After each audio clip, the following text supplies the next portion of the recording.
We would like to introduce you to our company Energy Independence Initiative. Energy Independence Initiative is a renewable energy corporation, but it is like no other renewable energy company on the market. What if we told you that a continuous source of energy could be provided on or off-grid that would operate 24 hours a day, 365 days a year for 30 years, and produce zero carbon emissions, and that energy production costs would be 50% below most worldwide markets? And what if we told you that potable water could be simultaneously produced with energy production, using only sunlight and water as fuel for plant operations?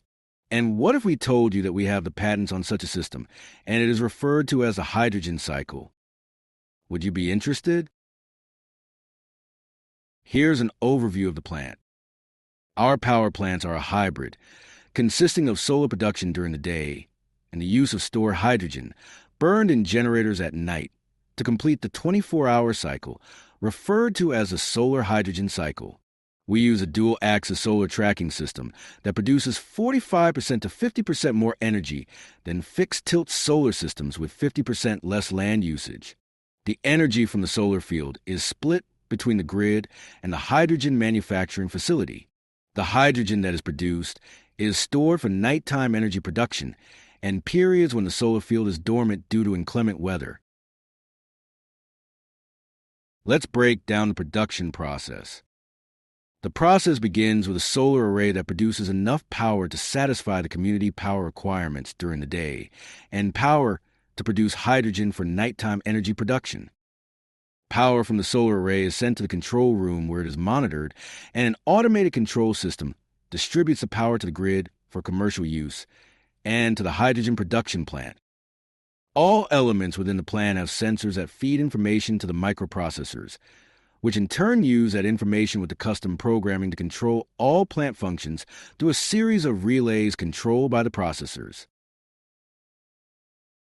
The key element in production of hydrogen is water. Any type of water can be used. For example, seawater, wastewater, brackish, or well water. The primary water is filtered through a reverse osmosis process. The first 3 stages of the process produce water that is potable. The size of this portion of the plant can be enlarged to provide water for a community's domestic needs if desired. The next 2 stages of filtration take the potable water to a level where it is distilled having absolutely no solids or impurities. Alkaline electrolyzers receive the distilled water, where it is broken down into its elemental forms of oxygen and hydrogen. The oxygen is pure industrial grade and can be captured and sold. The hydrogen produced is pressurized between 5,000 and 10,000 psi and stored in pressure vessels to be used in production of electricity during nighttime and extended weather events when the solar arrays are not producing. The primary use of the hydrogen is to provide electricity during nighttime hours. This is accomplished by releasing hydrogen gas to the generators when the commercial demand exceeds power production from the solar array. In addition, the hydrogen energy production becomes a backup system for the solar array when there are extended weather events.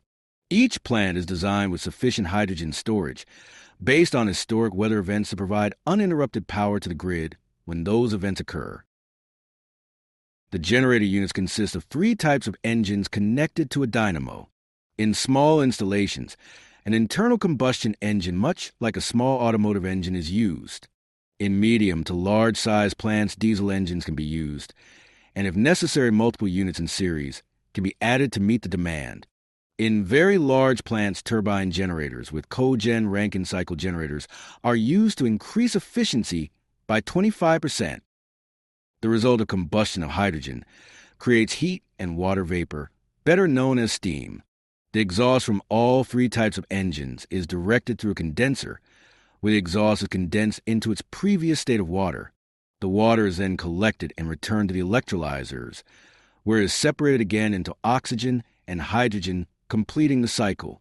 Once the system is primed with its initial water, very little additional water is ever needed, and the only fuel necessary to operate the plant is sunlight.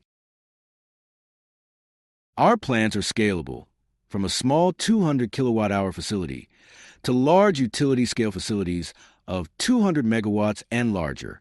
All items within the plan are off the shelf readily available, with the exception of the control module, which is built and programmed in-house. Thank you for watching. Additional information can be found on our website listed above.